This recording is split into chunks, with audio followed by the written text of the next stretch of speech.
What is really going on with this Roblox bloodbath and why you have this GTA 6, EA, and Microsoft news showing us it's gonna get even worse? You have Tucker Carlson just dropping a manifesto for Republicans abandoning MAGA, and we go inside the huge problem of more election deniers now overseeing key swing state elections to break down what happens from here. We're talking about all of that and even more on today's brand new Philip DeFranco show, you daily dive into the news, starting with this. You are now witnessing the Roblocalypse, right? The Roblox apocalypse. There we go, my mouth worked this time. And if you haven't seen, one, it's gotta be one of the most dramatic implosions I've ever seen in video game history. And two, it just exposes so much of what's happening right now regarding the entertainment industry, kids, and privacy. And really, depending on whatever happens next, you could be seeing the shape of the entire industry transforming sooner than many people realize. But where we gotta start is with Roblox, right? Because the stock has fallen 70% over the past year, 36% in the last month alone, and $9 billion in market value was just gone, poof, in a single day. And notably, you saw this downfall coming after its insane peak last summer when it attracted more players than every title on Steam combined. They were rocking 152 million daily active users, but since then, they shed nearly 30 million. And again, that's in less than a year. That's why the investment research firm Morningstar calling the numbers atrocious, saying virtually every engagement and payment metric is terrible. Though you then also had Rock, Paper, Shotgun putting it way more simply, writing the second quarter earnings report made for sobering reading if your name's Cash McInvestor person. Now, if you are unfamiliar with Roblox, which is completely normal if you are an adult person with no children and you're not a developer, basically, Roblox itself is not a game by itself per se. Or think of it more as a platform where players and developers make the games themselves using its design tool. Though also to a certain degree, you can lump it into a category of IPs that capitalize on the popularity of user-generated content like Fortnite and Minecraft. Though those arguably have very successful core games in them. And it's important to understand all that because according to the head of Roblox, the reason that they declined so much, it has to do with the types of games that people are playing on. Right? Basically, their version of events, the way they explain it is that fewer users are playing the games that went viral last summer. Games like Steal a Brain Rot and Grow a Garden, which would squeeze the most money out of players per hour through in-game purchases. And instead, more users are gravitating towards games that squeeze less money out of them per hour, but also keep them playing longer. And in fact, you have Roblox claiming that this shift was intentional, claiming that they changed their recommendation algorithm to prioritize long-term retention over near-term monetization. But what they say is that they just didn't expect the shift to be as big as it was, and that it proved to be too much of a shock to their balance sheets. And here, you saw just a number of reactions. Where you had some saying it was Roblox blaming their users, saying that it was their fault for not creating more viral games, where even though they do not work for them. You then also had a lot of frustrated players arguing that the company did all this to themselves by worsening the player experience with a string of bad updates. They add AI moderation, which bans a bunch of people for no reason at all, and they force everybody to have a dynamic face, ruining basically everyone's avatar. But no, the lack of original and viral experiences, yes, that is the issue. And because of the Face ID verification and whatever fucking other hurdles you have to do fucking anything on Roblox, less people are making Roblox accounts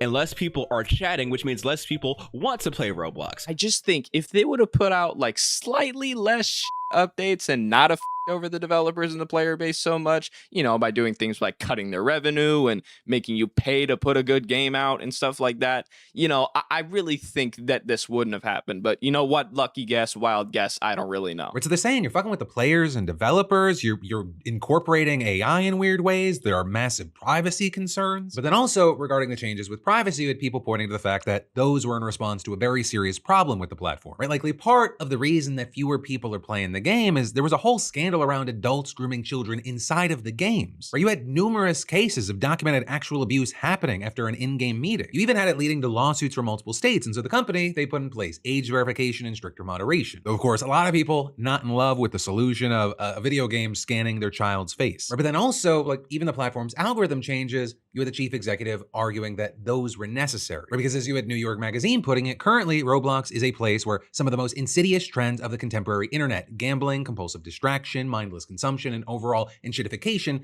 have hardened into governing realities. And so you had many saying that if Roblox is going to be sustainable, it's got to shift from being a casino slot machine that's bilking 12-year-olds out of their parents' money to more high-quality games that prove durable over the long term. And so that's in part why the CEO trying to paint the stock tanking as a short-term pain for long-term gain. Writing to investors, it's still early, but our data shows a positive lift in quality, stickier engagement game. And adding the benefits of higher retention, we believe, outweigh the near-term impacts we're seeing as improved retention and engagement compound into future growth. But in the meantime, you have some thinking that Roblox is just very vulnerable right now for a surprise attack from one of its competitors, namely Xbox. Because Xbox, it's home to Minecraft, which is actually still smaller than Roblox even after the past year. But to a certain degree, they are fighting for the same market. I mean, it's even sometimes called Roblox before Roblox. And if you really want to dive into a rabbit hole, there are cool deep dives into how custom servers minted millionaires, but then also the problems with those servers, right? Not all, but some. But with all that in mind, you then also see Xbox's new CEO recently listing 4 overarching goals for the company going forward, and one of them is to make Minecraft the world's creator platform. And that also really stood out because the other 3 goals were, I'll say, more abstract, right? Things like grow great games into global franchises or extend the worlds that fans love. So the fact that Minecraft got its own goal and its own specific mention,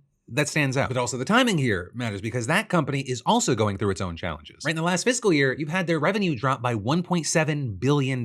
Meanwhile, the cost of hardware components, especially memory chips, those have shot way up. And as far as staffing in this environment, the company laid off 1,600 employees and spun off 4 game studios, and more layoffs are expected through the middle of next year. But also, you have people noting that since its new chief executive arrived in February, she's been trying to get Xbox back on track with a series of reforms. And so, for example, she's bringing back console exclusivity with Gears of War E-Day later this year and Clockwork Revolution in 2027. Great moves that stand out in an environment where you can actually play Halo on PlayStation. But then also with that, part of the plan is to capitalize on the big existing franchises like Halo, Fallout, and Minecraft. Right, but then again, it is important to take an even wider look because Xbox is not the only giant that might be taking advantage of the Roblox apocalypse. Right, especially because you have GTA 6 shaping up to become the biggest game launch in history. And importantly, it doesn't look like they're trying to do this alone. Last year, you had Rockstar, right, the publisher behind GTA, even reportedly starting talks with Roblox and Fortnite creators about potentially creating custom experiences in the game. Right, one, it's important to know that there is a core game and then also what's going to happen online. But basically, the idea is that these creators would have the ability to modify the game's environment with their own IP and maybe even sponsors. Right, and it's seemingly all part of Rockstar's plan to make GTA 6 the next big metaverse platform. Right now, it even has multiple job listings open for its creator platform. And then even today, you got an example of just how big this is going to be through key partnerships and understanding how to move the culture. Right, one of the reasons you have people talking about Rockstar and GTA 6 today is that they just announced at the end of this month, they're going to make its next big GTA 6 reveal on Netflix. Right, apparently they're not just dumping a video, it's going to be part of a first of its kind live stream. But they're trying to create that moment in time and one of the biggest places that people consume content. And you had Netflix's VP of nonfiction calling it a reflection of what we hope Netflix is becoming. Because one, games aren't just games anymore, they're becoming entire platforms. And two, with all the negative press, it seems like Roblox is actively losing out on these kinds of deals. But then all of this is also so much bigger because the whole gaming industry right now is going through another seismic shift. Right, and one of the latest examples of that is this news with EA, the maker of hit games like Battlefield, The Sims, and Madden, ending its 36-year run as a publicly traded company. But actually not because they're dead, they're going private in a $55 billion deal, which is one of the largest private equity buyouts in history. They'll really stand out isn't just the numbers, but rather who is buying it. Because you have this group of investors, the first being Saudi Arabia, which ends up being as controversial as it is unsurprising. Or because you've had human rights organizations long accusing the country's regime of sports washing by investing into the sports and entertainment industries. But then also, as far as the other 2 investors, they're both private equity funds, Silver Lake and Affinity Partners, with the latter of which being run by Jared Kushner. Because of course, the Trumps, they're just involved in every single thing that happens on the planet right now. And so for a number of reasons leading up to this buyout, there was a block the EA deal campaign trying to pressure EU regulators not to approve it, but obviously that failed. And so now you have its organizers saying, with this deal, Saudi Arabia and Jared Kushner just bought access to 700 million players worldwide. And adding with the increased use of AI in the creative sector and video games, the potential for data misuse by a foreign sovereign is high and poses significant international security risks. But then also you have critics saying it's not just bad for consumers, it could actually threaten the employees of EA itself. Right? Because usually huge acquisitions like this are followed by huge layoffs. And there ends up being no shortage of examples. It happened when Microsoft bought Blizzard for $69 billion, right? They cut almost 2,000 employees. And as far as EA, they already cut several hundred jobs in May with more layoffs rumored to come. Plus, with this deal, they're taking on $18 billion in debt, putting it on the hook to pay $1.8 billion per year in interest. And so reportedly, you have the company telling its debt investors that it's going to cut $700 million in annual costs, including $170 million in organizational efficiencies, which of course for investors, shareholder value, when you're looking at a P&L, it can be good, but of course it is definitely not good for the workers making these games, and it might not be great for the people playing them. But hey, with all that, whether you are a gamer yourself, you have kids, you just care about business news, privacy news, this is just so all-encompassing. I would love to know your thoughts and reactions in those comments down below. But then, jumping from that, I actually have an awesome update and a cool opportunity, but I'm gonna have your other favorite, DeFranco, give you the news. Ooh, hello, everybody. It's your lucky day. It's me again. Don't worry, I won't keep you for long. Like, you gave me 12 minutes of your time last time. Thank you so much. I'm just here to stop in to say thank you so much for helping us achieve our goal and more. Last week, I asked you guys for help for fundraising for my campaign, where I'm running for State House in District 47 in Georgia, which is Milton, Alpharetta, Roswell, Freeholm, Mountain Park. My goal was to raise $100,000 in 5 days, and we actually raised $125,000. I know. Did we set a record? Maybe. Maybe. We may have set a record, I would say. But the most important element to me is that we took a chance and found a new way to fundraise. Most of the time, candidates have to be on the phone calling strangers that they don't know, and it's very uncomfortable, or holding, closed door fundraisers. I wanted to try something different based on what my career has been, and it worked. So we did live streams, we did the video, and I just wanted to say thank you so, so, so much. This proves that there is a model that we can tap into as candidates, and I think we can make it more common. And it also proves that campaigns can be run without special interest money. You just have to be creative. So lucky for you, I'm not here to ask you for anything today. I'm actually here to invite you to something really fun that's happening this weekend. So Phil and his podcast partner, Alex Perlman, are coming to one of my canvases this weekend in Milton, Georgia. You can show up anywhere from 9 to 10. Phil and Alex and I will be there, gonna give a little speech, gonna get everyone psyched. If you've never canvassed before, it's totally fine. Canvassing is really just where you go around and you knock on doors and you talk to people in the community and see what matters to them, and you talk about the campaign. It's very simple. It's very easy. And you will never be alone. You'll always be in a group. And I am just so excited to see all of you guys and be able to say thank you in person, and also to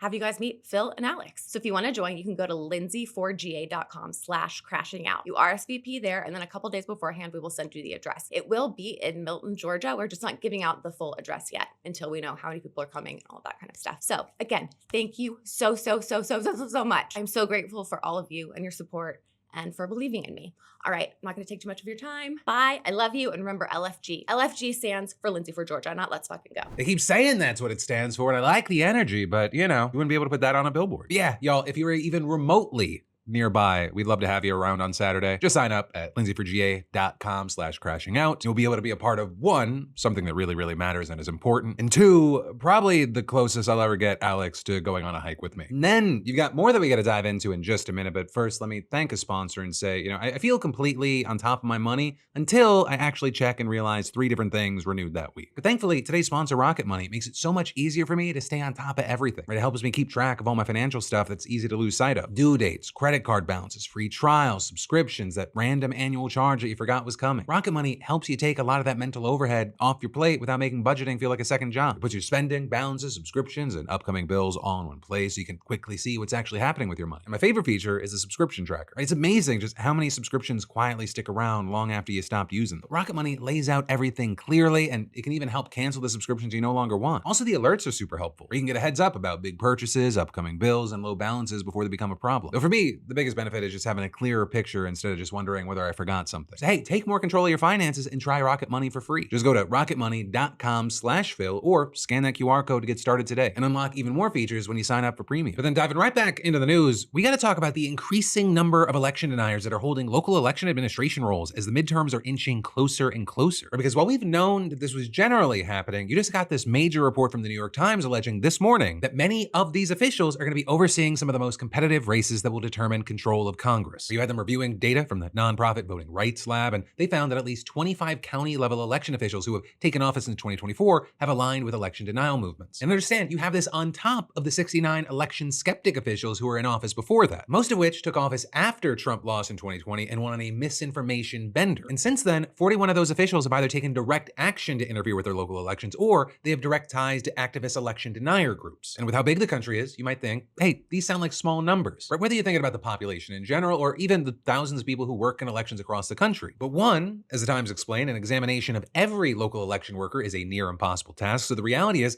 that the number of election denying election officials, it's probably much higher. Right, with this Times review, even in their words, meant to analyze a slice of the wide universe of officials. And that's important to keep in mind, especially because what might matter even more than the exact number of officials is how much power they have. Right, because while it varies from state to state and role to role, the Times said that many have broad authority over election policies and maintain voter lists. And then with that, the power to remove people from the rolls. And in providing examples, you have the Times pointing to an official in Michigan who took office in 2024 and used her position to spread conspiracies. But then also this year, she reportedly removed some voters from the rolls, flagged others to local clerks in the area, and sent notices to voters that she determined had moved or died. And while you had her saying that she based all this on change of address forms or a lack of voting, a group run by election denial activists claimed that she also relied on their information. And then with all this, she was warned by Michigan's Secretary of State office that she lacked the authority to do this and lost access to voter records until she completed compliance training. And that's all also, as you had state police reportedly opening an investigation into her and her husband. Then also over in North Carolina, you have people tied to the North Carolina election integrity team, which the Times described as a group of right-wing election activists who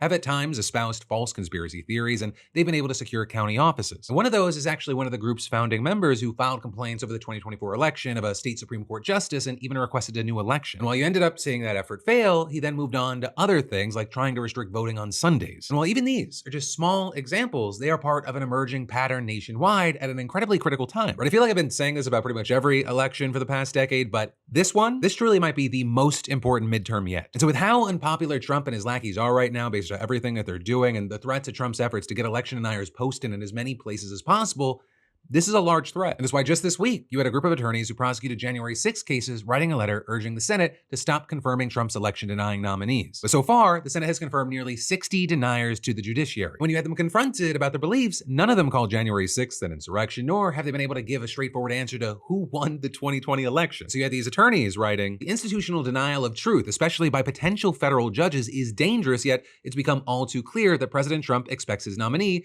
to provide evasive answers about both the attack of January 6, 2021, and the results of the 2020 presidential election. No senator, regardless of party, should vote to confirm a judicial nominee who is unable to state the most simple facts about the attack of January 6th. And you had Senator Richard Blumenthal amplifying this message during a press conference this week, saying, "It is fundamentally required that a nominee demonstrate independence from the President of the United States. Otherwise, we're all in jeopardy of the kind of baseless lies and loyalties to an autocrat that is a danger to our democracy." And as far as why you have the judiciary being so important, well, the Trump administration has filed 31 lawsuits trying to access state voter data. Though there, I'll say some of the good news is that so far, judges appointed by both parties have largely rejected a lot of those efforts. Or you have some calling Trump's requests unprecedented and illegal and comparing them to fishing expeditions. But if Trump, he gets loyalists in every corner of our government, that check, it might just go away. He could get a green light to just bulldoze over election safeguards. And then of course with that, even if he can't get what he wants through the branches of government, he's made it very clear that he's hell-bent on sowing distrust about the elections. But as you've had primaries taking place nationwide, he's questioned election security and integrity in some of the most prominent races. And yesterday, it was no different. He spread misinformation about the Michigan Senate primary, which as we talked about was won by Abdul al-Sayed and a major victory for the left. And so with that, yesterday you had Trump taking to Truth Social to write, Wayne County, Detroit, and Michigan is one of the most corrupt voting areas in the United States, if not the world. It is strictly third world. Miracles happen in Wayne County, including more votes being cast than there are voters by a lot. Therefore, the communist who is not liked in Detroit is potentially in voter counter trouble. The radical left socialist has a real shot, and don't discount all of those fake mail-in ballots that will surprisingly show up at the last moment. Get ready for another rigged election. So it's not a new story, but it is happening again. Before people vote in November, he is pre-concluding that there's just fraud. You have him basically telling all his followers to be prepared to fight the results. If he wins, the people spoke. If he loses,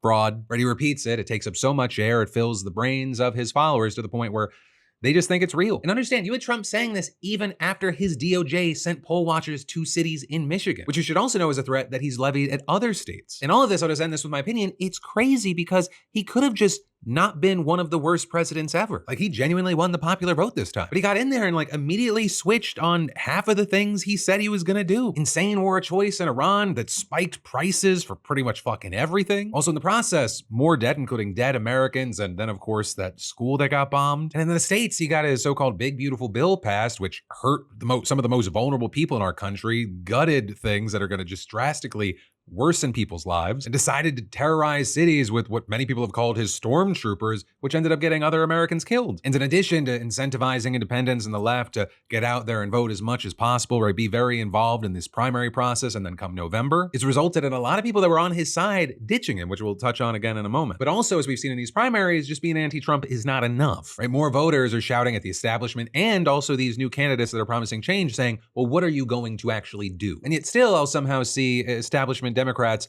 not like understanding the message, not understanding how people have shifted and what they care about. But hey, time will tell. And in the meantime, I'd really love to hear your thoughts on any and all of this. And then finally today, before I let you go back into the horrible real world, let's cram in some more news you need to know quickly. Starting with big and potentially scary news for those in Trumpistan, because Tucker Carlson just released a 10-point manifesto about where he sees the country going now that he and other Republicans are turning their backs on MAGA. Right, and you had him recently saying that he'd actually be building a third party for that group. So this seems to be giving us a sneak peek into whatever the hell that is. Right, and so you have him calling for a country that's fair to everyone, leadership included, sovereign from foreign influence, productive in our industries, beautiful to look at, and his version of healthy, which for now means following RFK Jr.'s food agenda. And then things kind of stay general from there, with him saying that he wants a country that's honest, optimistic, wise, decent, and lastly, united. And while right now he's definitely not the leader of the Republican Party, this is a space that's going to be important to pay attention to. Because Trump, he's not going to be around forever, but he does take up a lot of space, and whatever fills the vacuum once he leaves, who knows? And so with Tucker, you got some people saying that he's kind of become the sort of intellectual hub for what I'll call the ex-MAGA coalition. And you actually had him hosting some of them last weekend. Marjorie Taylor Greene, Thomas Massey, Joe Kent, the whole gang. And you have him saying, Trump betrayed them all, and now the movement's begun, and so it seems like the support, it's growing. And well, in addition to that, you have some people even pushing for him to run for president. Apparently, you have the White House at least publicly facing, not fazed by any of it, saying that that faction is just an embarrassing coalition of mostly whiny turncoats who dramatically overestimate their influence and relevance. But to them, I'd say be careful. Remember, there was a time where Obama mocked the idea of Trump becoming president. But then also you've got big tech and entertainment news, because you have Disney and TikTok apparently striking a deal that allows TikTok users to use Disney clips in their videos for the first time. Or that including content from FX, Pixar, and Marvel. And with that, Disney Plus will actually start allowing some of those TikToks onto their streaming app. Right, so you've got another first, and you have industry experts saying all of this is coming because streaming services are just dying for more vertical content. It's widely seen that younger audiences just love that kind of content. And actually, they're not alone. Services like Peacock and Paramount Plus, they've already gotten on board. Netflix, they're also offering short form. But with this move specifically, it's seen as kind of more of a collaboration. Disney and TikTok going, hey, can we raise both ships together? And you've got Disney officials saying this collaboration creates a new bridge between the stories we tell and the creativity they inspire, giving creators a bigger stage to share what they've made and audiences more to discover on Disney Plus every day. Anyway, TikTok adding, those creators' creativity extends the life of films and shows. We're bringing the authentic creator expression of the TikTok community to Disney Plus, inviting audiences to experience the shared creativity that makes fandom so powerful. And while this is probably just a small sliver of the content they're talking about, this completely makes sense to me, because I've seen edits or trailers on TikTok that just blow away the official trailers that you see from the studios. There's just so much underappreciated and undervalued content from just a lot of up-and-coming creators. But also, I do have my reservations, because we are still talking about massive corporations, and the devil is often in the details. So we're gonna see how this plays out. Right, and then lastly, today, I can't leave you without catching you up on the latest in the Fauci situation. Because you just had Republicans, as expected, holding him in contempt to Congress after pleading the fifth all through his hearing about how he handled COVID last week. You could sit for InStyle magazine, but you can't answer questions for the American people. You could sit for InStyle magazine, but you're here taking the fifth. You could sit for InStyle magazine and get $1 million in cash awards, but now the cat's got your tongue. I bet he does. So at the root of this decision, you've got pissed off Senator Rand Paul saying that Fauci was out of line for pleading the fifth because he already has protection for his work during the pandemic through a preemptive pardon from Biden. But also the counter to that is Republicans, and especially Rand Paul, they've had it out for Fauci. They were even essentially transparently saying that they were trying to set a perjury trap for him. And so pretty much everyone familiar with the law was like, yeah, him pleading the fifth was not a surprise. The only conclusion I can reach is that the sole reason he is calling me before this committee is to get me to say something, anything, that could vindicate his repeated public pledges that I end up, in his words, quote, behind bars. Now with his vote, things would normally then get passed to the full Senate, where people are pretty sure that it's going to get shot down. Because even if all the Republicans were on board, they still need 60 votes to bypass the filibuster, which they're probably not going to get. But then also you have the fact that they're out on recess. And so Paul says that he's planning to push it straight through to the DOJ. And while the Democrats tried to block that, they were obviously outvoted. And so with all that, that's why you now have Senator Gary Peters calling this a damaging precedent and saying none of this provides the committee with any additional information or compels Dr. Fauci to provide answers to our inquiries. And adding that it could harm our ability to conduct future investigations and disregards constitutional protections long recognized by the US Senate. And so while this was pretty much expected to happen, it also seems like the chaos, it's far from over. But that, my friend, you beautiful bastard, is the end of today's show. Thank you for caring about what's happening in the world and being a part of another daily dive into the news. Also, I hope to see some of you guys this Saturday. Remember, you can sign up at lindsayforga.com/crashingout. But also, no matter what, I'll see you on Monday at the latest with a brand new Philip DeFranco show. Love ya, mean it, bye.